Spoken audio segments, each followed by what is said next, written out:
શું તકલીફ છે અત્યારે? આંખમાં બળતરા થાય છે, માથું દુખાય છે અને આ જોવામાં તકલીફ થાય છે. શું તમારે હમણાં થોડા દિવસથી સ્ક્રીન ટાઈમ વધી ગયો છે? હમણાં થોડા દિવસથી કામના લોડના લીધે સ્ક્રીન ટાઈમ વધી ગયો છે. તમે જોયું, એમની જેમ મારો, તમારો અને આપણા બધાનો રૂટીનમાં સ્ક્રીન ટાઈમ વધી ગયો છે.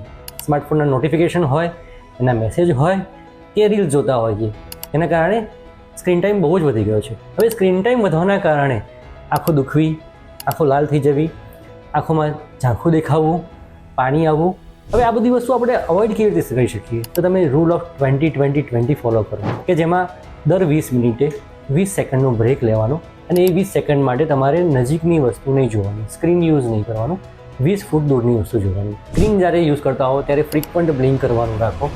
દિવસમાં 2 થી 3 વખત આંખ બંધ કરીને ઠંડા પાણીથી આંખ સાફ રાખો. રાત્રે સૂતા પહેલાં સ્ક્રીનનો ઉપયોગ, તમારા મોબાઈલનો ઉપયોગ એટલીસ્ટ 1 કલાક પહેલાં બંધ રાખો. સ્ક્રીનના કારણે આંખ ઉપર આડઅસરો થાય છે એ બધી આપણે અવોઇડ કરી શકીશું અને એક હેલ્ધી લાઈફસ્ટાઈલ જીવી શકીશું. Thank you.